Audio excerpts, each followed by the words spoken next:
What's up, guys? Welcome back to the channel.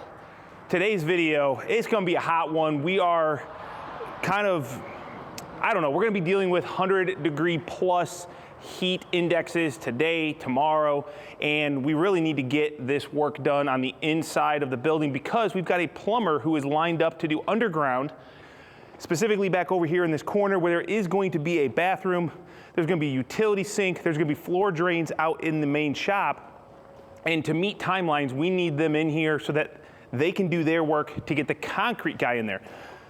So it's miserable, it's very hot in here, but we're gonna kind of get through with it.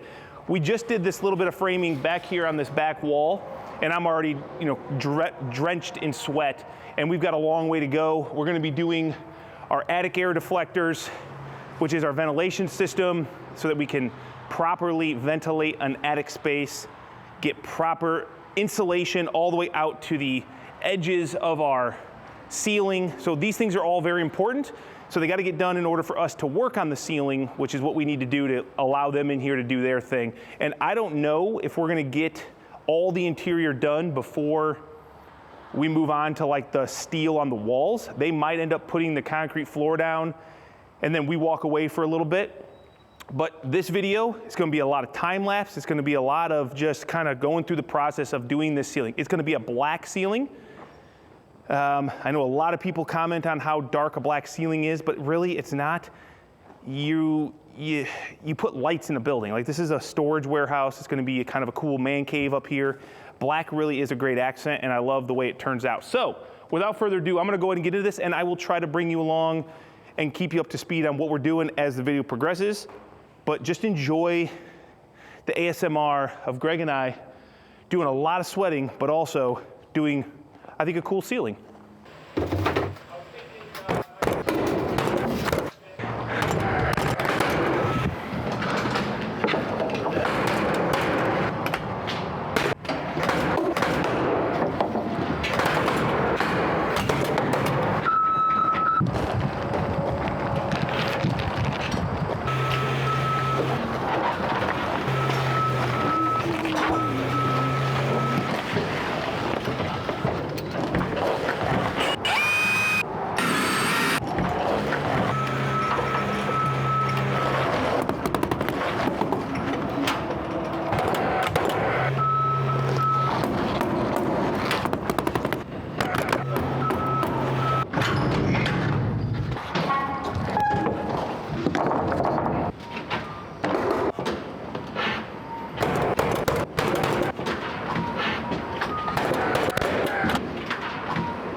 Now, the major purpose for those attic air deflectors, as we call them, is because we've got a vented soffit, a vented ridge, and we plan on putting an R38 fiberglass blown in the ceiling above the steel.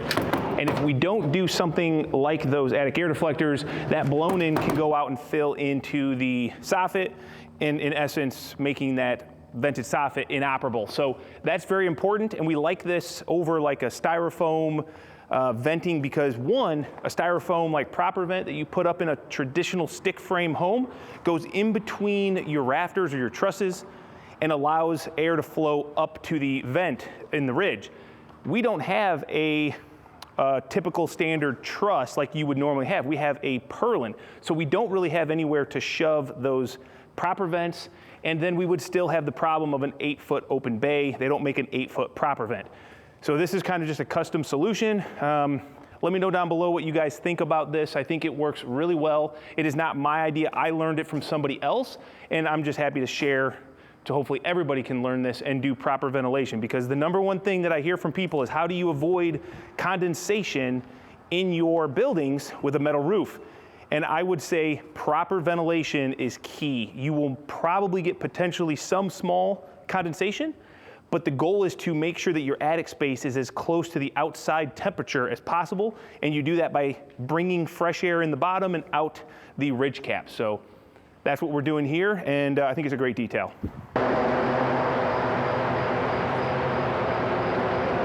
All right, guys, we're back this morning. It was 82 degrees on my way to work at 6 o'clock in the morning, and once again, everything was completely foggy, so we're gonna be dying today of sweat, so I brought my Ego fan. This thing is battery powered, lasts for up to 80 hours on probably low mode, and we are not gonna be running it on low mode. We're gonna turn that sucker up. Turn that up, Greg. How's it do? Does it go all the way over there to my end? This is Greg's end of the lift. This is where he would typically operate. Are you sure? Haha. This is awesome. So, hey, Greg, this might even fluff up our plastic while we're installing our plastic on the ceiling. So that's what we got to do. We need to install our ceiling plastic first. We need to snap a line that determines our first row of metal. It's going to look awesome. So let's go ahead and let's get that line snapped, and let's start running some plastic so we can get our steel organized in the lift and put up some metal.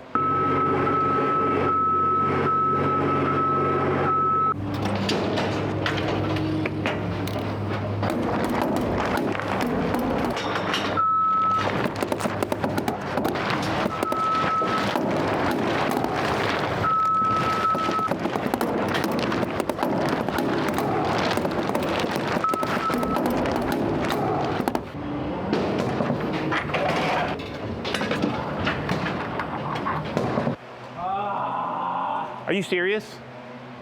You really don't have snips? Nope.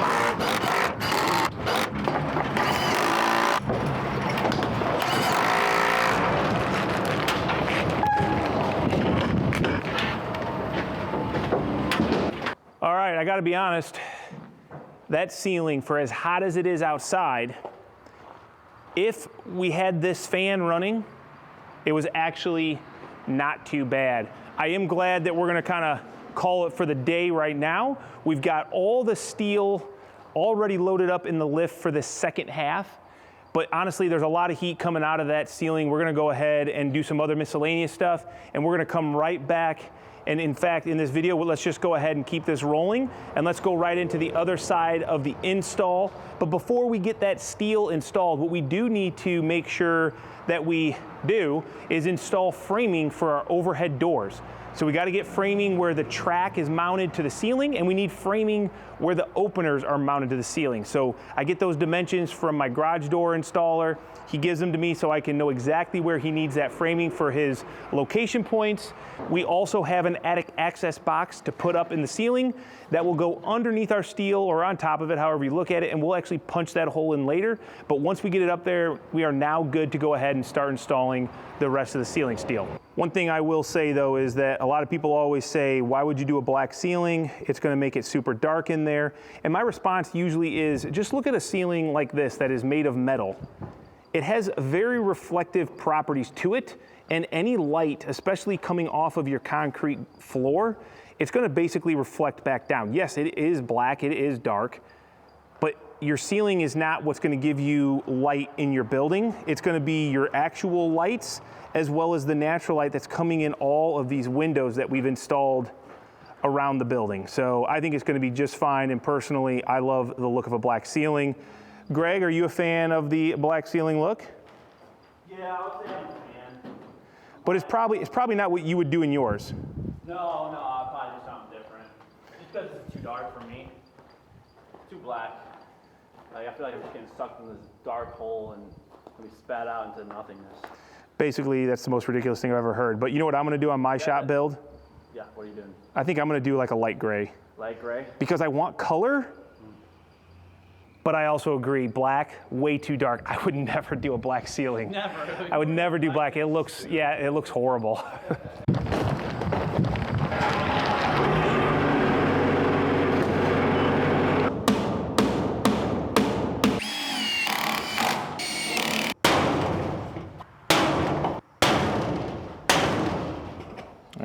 Them are some nice holes. That's pretty thick. All right, now we can cut those holes out later, but the attic access is installed. Now we have some garage door framing to do, and then ceiling. All right, let's do it. I want to get done with this, man. So my garage door guy gives us a drawing, and it shows exactly where the hanger locations are. As I can imagine that if I was a garage door guy and I came to a finished ceiling and there was no framing up there, I'd be kind of mad that I had to go up into the attic and add some framing. So we just go ahead and we do it while we have the ceiling open yet. Okay, free of charge. We're just nice guys. 16.5 and a half.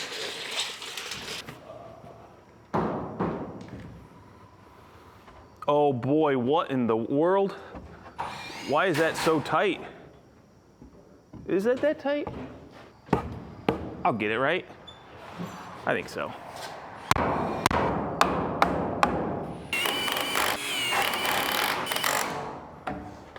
So we get this drawing from our Rainer installer. These are gonna be Rainer garage doors, and they give us the point right here. That's the back of the opener, and then here, this is the back of the track.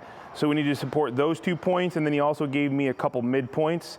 Just because we are talking about a 14-foot tall door, it's a big commercial door, it needs a little bit of extra support, which with a residential, you're just gonna put a hanger on the end, not the middle, but we need to do that here. What the heck? Something ain't right there. What the heck? Greg, I never attached it. I wasn't out far enough. Yes, there is. There is. Yeah. You just hit it. I just didn't attach it yet. I thought I was messed up. Nope, I just didn't do it yet.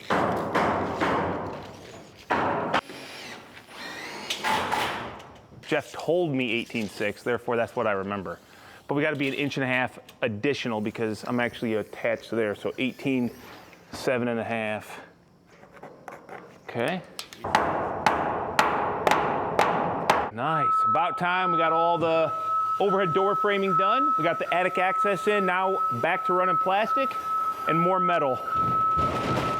Thankfully today is much less hot, less humid.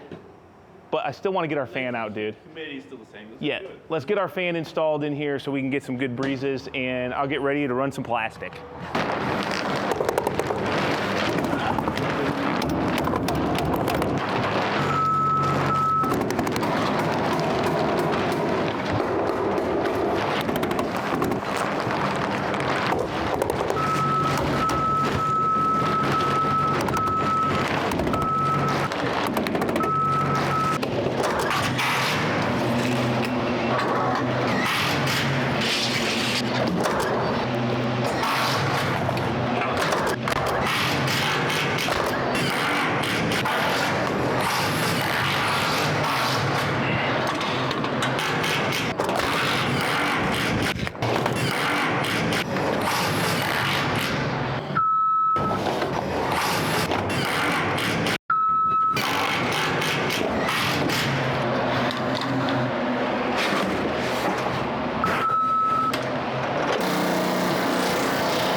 All right, look at that, guys. Ceiling is done. Another fantastically bright black ceiling that's gonna be great for this client. They actually just stopped by. I think they're happy with everything. Electrician stopped by, so getting a jump on electrical prep. I think they're talking about maybe a fan out here, one of those big fans, the lights, all that good stuff is now, you know, really, I guess, coming down to the wire because we are getting close on this one. We've got insulators coming next. We've got wall framing to do, wall steel to do, and I think what we're gonna do, because the ceiling didn't take that much, let's just go ahead and let's run this right into some of the wall finishes before we get to this whole back area here, which is gonna be a mezzanine that we're gonna build after concrete's done.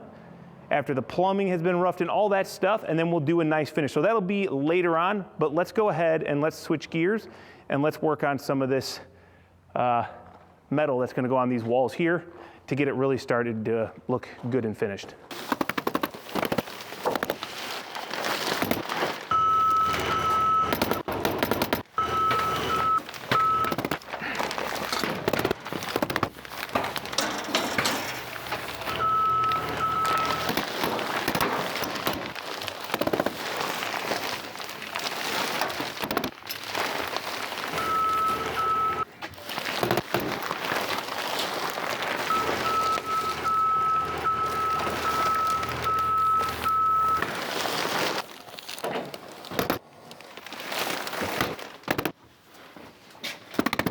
So now that we got the plastic up, the vapor barrier, it's time to put our wall framing on. And you might, have the question, why would you put the plastic first? Like there's nothing really to attach it to. Why not do your framing and then you can run your plastic? Well, mainly because personally, I like to get the plastic as far away from any finish installation as possible because we want to prevent holes as much as possible. So if it's on top of the girts, every screw from the steel is going to go through the plastic. Right now, the only nails that are going to be going through this plastic are where we frame, and it's kind of sandwiched nice and tight between the board and the post. So that's one reason. The other reason is we're going to do this framing, and then when the electrician comes in to run all of his electrical, you'll see how easy it will be to run electrical because there will be basically a big chaseway around the entire building. So all I'm doing is when we built this structure early on and we were doing our posts, we had that story pole and I made a bunch of marks on the inside of my post. Now if I push this here, you can see this line, right? That is the line that I want to install my framing to. The other thing I know is that this, I do know that this post over here is about 7'6". I'm trying to be careful, I don't want to ruin the plastic. It's about 7'6" from there to here where I want to be. So if I go ahead and run my framing, I made a mark at 7'6". I know where I can put it right here. I don't have to be over there to double check. And I can come over here, find my line.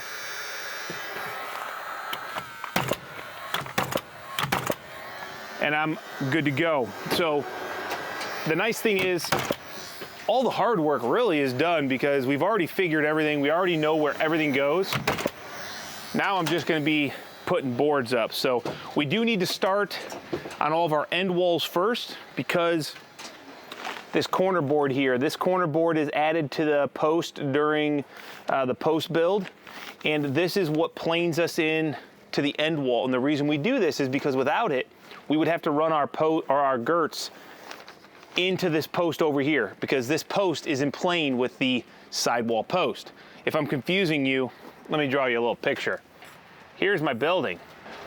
This is the side. This is the end, okay? My side posts are laminated 3 columns, 3 plies that are facing this way. This end post is also a 3-ply facing this way.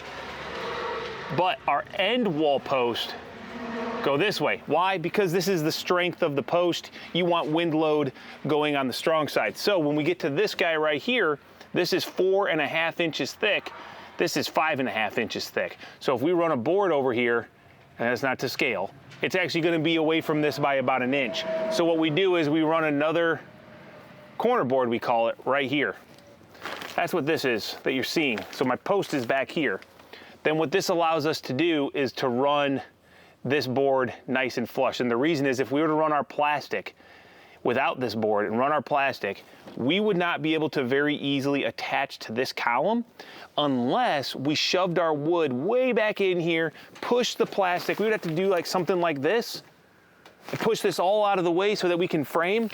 And then you don't have any R value in this corner. So by doing this, it keeps it all out here. We can do our framing, and then we come in and we attach this framing here. Essentially, leaving this all insulated, and hopefully that helps. I've gotten a lot of people that have asked about this detail, and that's what we're doing. So when I ran the plastic, if you look up there, I basically take like 6 inches and I fold it back just to give myself some slop room in this corner so that I don't rip my plastic, but I can get still attached to this post right here.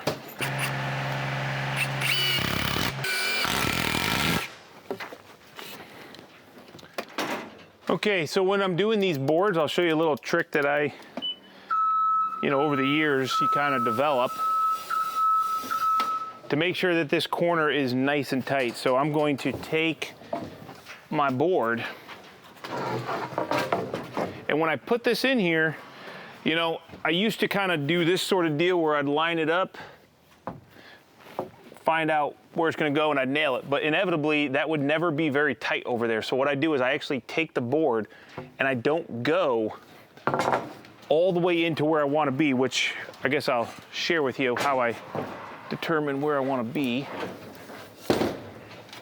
I'm lining up with the outside of this outside edge right here. This is the outside of my wall girt. So I'm just lining up with that guy there. So back to this. When I put this board in here, what I'm going to do is I'm going to use a little bit of like, I don't know what you'd call it even. Instead of going right here to my line, I'm actually going to go out about 4 or so inches, and then I'm going to nail this. And maybe some of you are already seeing what we're doing here. But now when I come over here, what I've got is it's a lot tighter. So now I can push it in here, just tap it in. Because when I was out 4 inches, the board was longer, and then it had to be forced in there, it's a lot more snug, especially when you got boards like this that aren't perfectly perfect. The tightness helps you out, and we're gonna toenail this top and bottom. Oh man, this is a bad angle. GRK fasteners, not just any screw.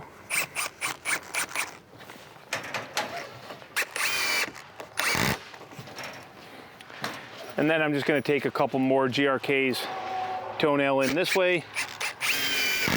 Since I got this board goes back far, I still got a lot of meat back there to grab. And then that's a nice strong corner. You got to remember also, I'm gonna be putting some trims in here. Steel's gonna be running top to bottom. This ain't going anywhere. This is not a structural piece, but that little trick, leaving it out, pushing it in, has made a world of a difference for just the ease of install on this detail.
All right, guys, now that we have all of our framing and insulation done on the inside, we're gonna start with the finishes, the steel, the trims, and what I'm gonna start with is the window and door trims. We're gonna be using a white PVC material.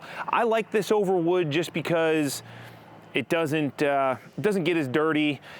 It seems to hold up really good, obviously, because this product's not going anywhere over time. It's not gonna rot.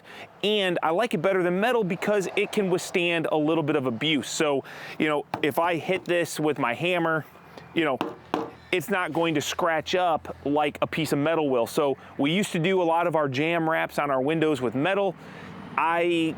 Looking back, wish I wouldn't have done that. I wish I would have used a product like this. So we've got a smooth side, we've got a wood grain side.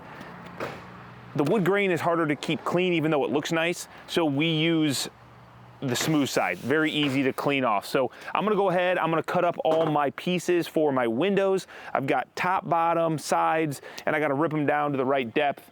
We'll get those installed, I'll show you that, and then we'll get them J-channeled.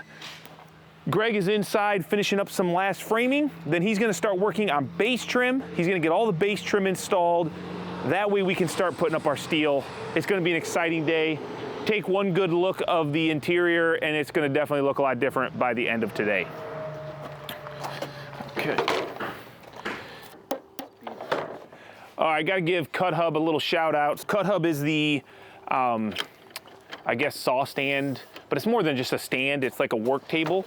And what I love about it is I've got 11 windows, and instead of pulling my tape and measuring every piece, all I really have to do is measure my first one. And what I'm going to do, get it lined up where I'm gonna go, right there, take my little Cut Hub accessory, slide it right down till I'm tight. So now that I have this marked here, all I gotta do is just push it tight.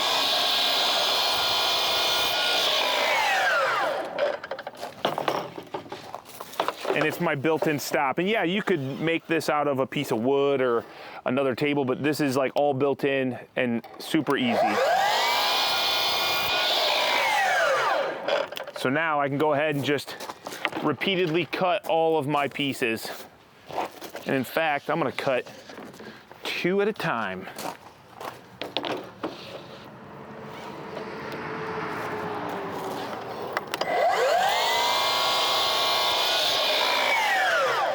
Probably could cut 3 at a time.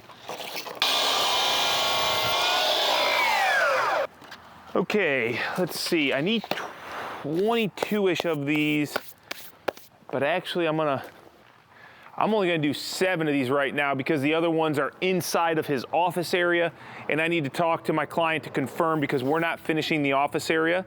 It's gonna get drywalled and probably a different type of trim, so I don't wanna trim them out and then them have to remove them and then me waste my time doing the work. So we're just gonna cut 14 of these pieces. All right, now that I've got all my pieces, this stuff is actually pretty heavy. Now what I need to do is go and rip them all down to the exact jam width, which I already measured once, but I think I'm gonna double check. I think it's 6.5. You know, someone once told me whenever using a table saw, make sure that this blade is sticking out as far as you are willing to be cut.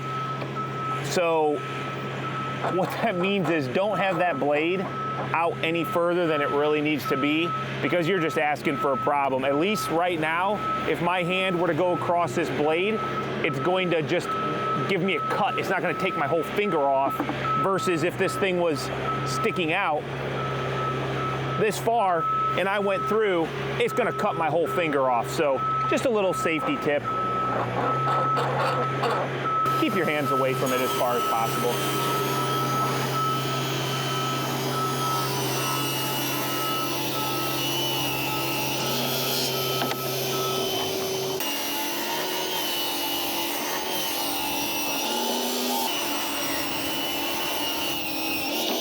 Basically, as fast as I can go through, this stuff gets cut pretty easily. That's why I love working with PVC. Okay, these are all of my tops and bottoms. And I guess I should even maybe just check one of these. Kind of too late now. Yeah, okay. All good. All right.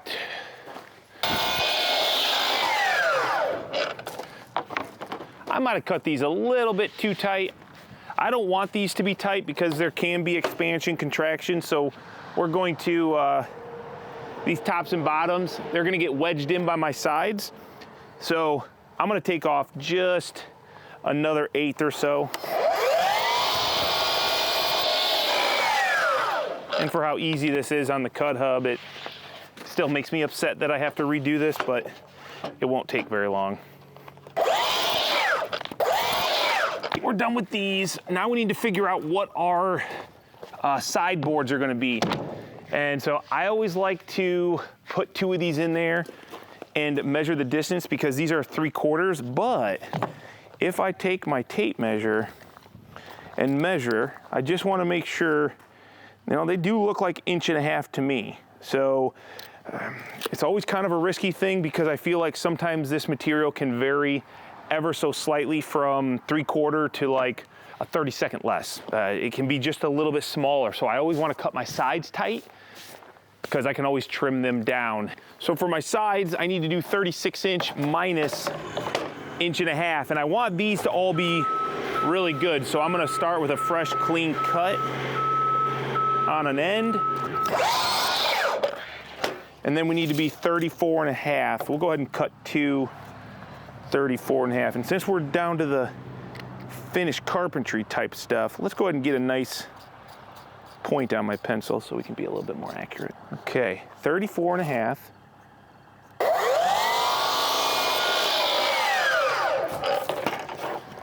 Let's go ahead and rip them down and then we'll do a quick test on one window.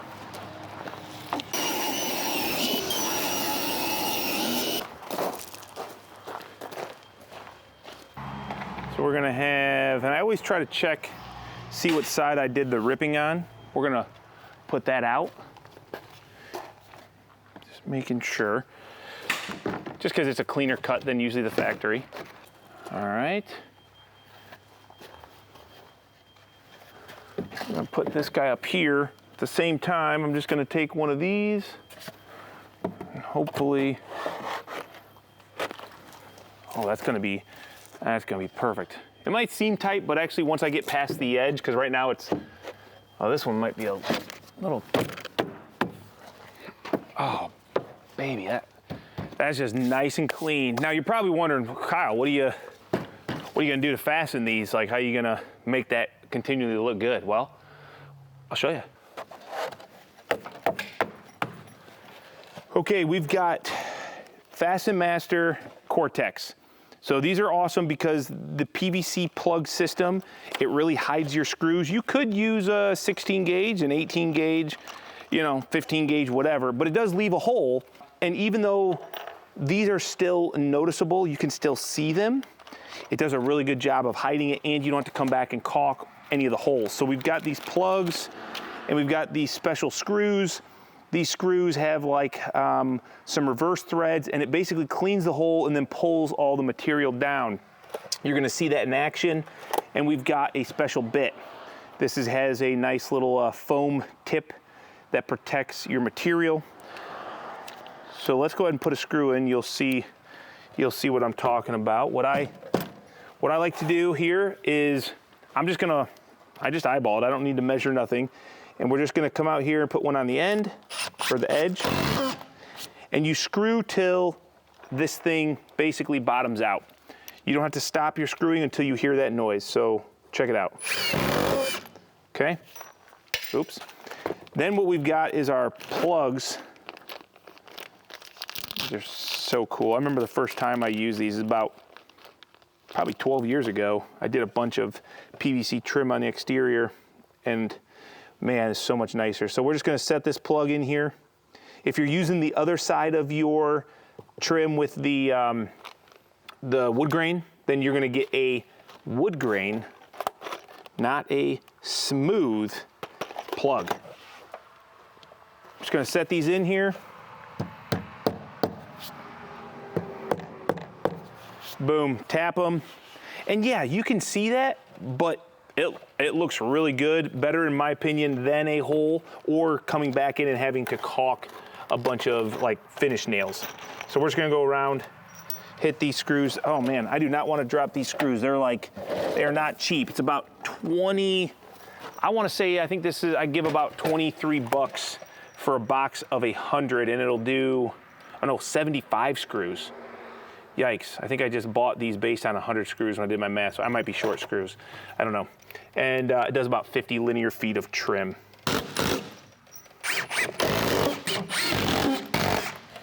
Now I never put screws here because this is snug in here, so I'm just gonna hit my middle.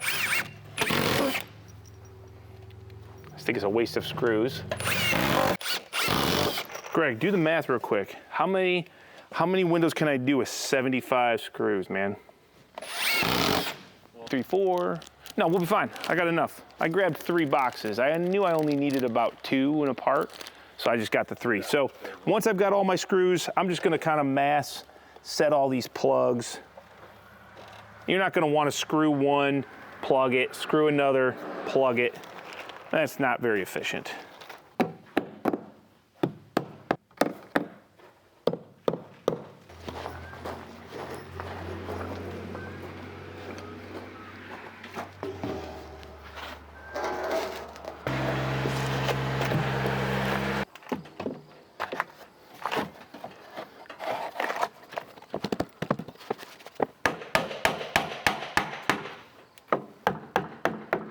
And that gets the surface nice, flush.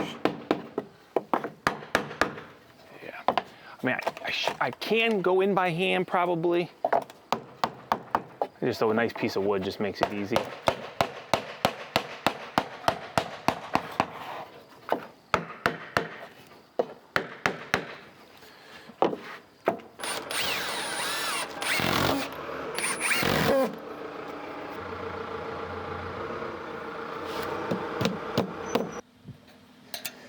All right, so now that I have all the windows trimmed with the PVC jam extensions, now I have to do a J-channel for my metal siding. And I've got 7 windows to do, so what I'm gonna do is just batch cut these. It's the most efficient way to do it versus going and cutting one at a time, installing one at a time. Just like using the cut hub, I set up here a bunch of consistent, repetitive cuts. It's gonna be the most efficient, so I got a lot of snipping to do. And then we'll get to the install of the J-channels, which is a little bit different, but similar to an exterior window, and I'll show you what I'm talking about. Okay, all right, time to do window J-channel. This one I already did, but we're gonna go ahead and do this one here for you guys, and I'm gonna share with you kind of something that it's like a little bit different than the outside J-channel. So this is my bottom piece, and I pre-cut this on one side, but I still need to know how long do I make it, and without having to pull out a tape measure, because that takes, in my opinion, more time. What you're gonna notice is this little bend up tab. This tab, we usually bend a bunch of times and get rid of it, but not on the inside, and I'm gonna show you why. But first, we'll get there, don't worry. First, we need to prep our opening. So I'm just gonna take my square and I'm gonna run it on the inside of my jam, and if I make a quick mark right here, that is 1/4 inch. So I'm gonna do that around my corners here. All right, so now I'm gonna take this piece that I've cut one side and prepped one side, I'm just gonna put it right up to my mark. Okay, now that 1/4 inch is my reveal that I want on my trim, and I'm just gonna come make a little tick mark where I made the reveal on the other side. Now I know exactly where I want to cut it. So we're gonna give ourselves a little 7/8. Bend up.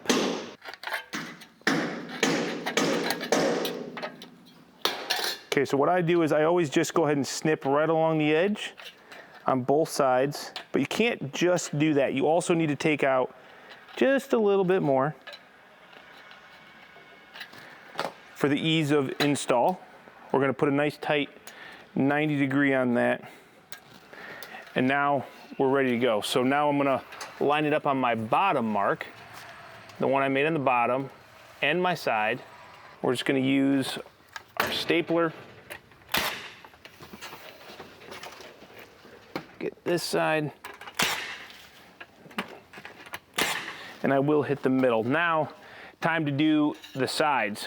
For these, I've already prepped these, and normally this is where we take this little square and we fold it in. And that's because on the outside of a building, if you can think about this, on the outside, we want water to come down here and to not go into any of these trims over here. So by folding it around, it kind of forces the water around, versus the inside, what we want, and I think you're gonna see it if you come to my other side here, but by bending it up, when I put my cut edge down, my thought is It hides the cut edge. Oh, gotta get this into that hem. Okay. Your visual is looking down, the cut edge is up under there versus seeing this roll around and having a weird cut edge. So I think, you know, it's just my opinion, I think it's a better look. So we're just gonna, once again, line up with our little marks that we made. And then I always run these a little bit long, cut them, and it kind of crimps that back in place. So I think that that's a little bit cleaner look versus the other way. So that's kind of the big difference on the inside versus the outside, as well as the fact that on the outside, our J goes tight against a window jamb. Out here, we're sitting proud of our jamb extension. All right. Everything's got to line up just perfectly. I got to get the hems into the little hem on the inside, and then we just push it. Get as tight as possible. I would like that to stay up there, and hopefully when I crimp this, that will stay up, but I am kind of at the whim of the, or at the will, I should say, sorry, of the metal, the way it's bent from the factory. Let's see if we can try to close this up. So now J-channel on the windows is complete. We got all these upper windows ready. You'll hear Greg is down there punching our steel. So I think we're ready to go ahead and put up this side steel.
This all of a sudden got kind of busy here. Got plumber and electrician.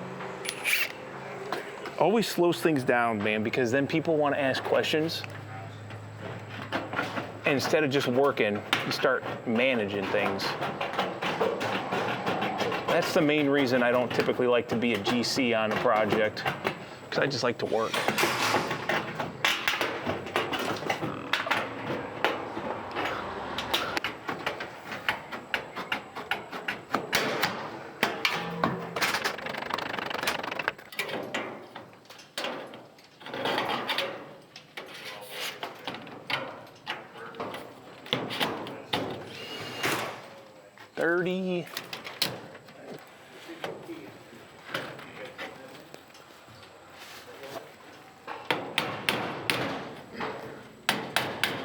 Okay.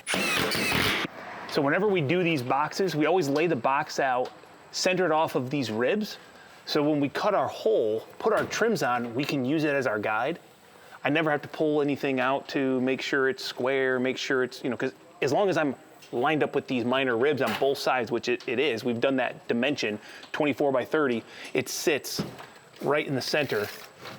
This is 24 inches from this minor to this minor, and then we just bring these in about a ½ inch. So when I cut this out, I'll have a nice lip for my, my attic access panel to sit.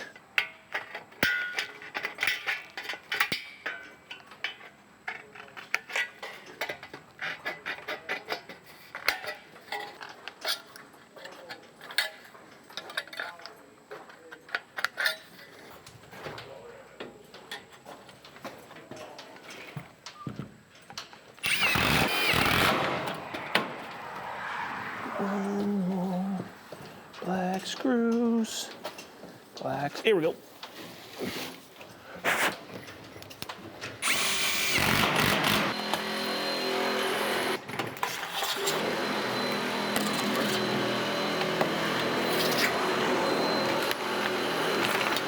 Okay, I'm gonna leave that open for now. Electrician is here. They're gonna be running all the upper stuff in the attic, all the wiring. And I know you may be thinking, like, why not do that before you put the ceiling up? Well, I think it all depends on timing, but you really need the ceiling up in order to place all the lights, because you don't know exactly where a nice straight line is or where the spacing in the ribs is until it's up. So it's just kind of one of those things. You can prep it with wire, but you can't do any of the mounting or boxes until ceiling is actually installed. But this is good for now.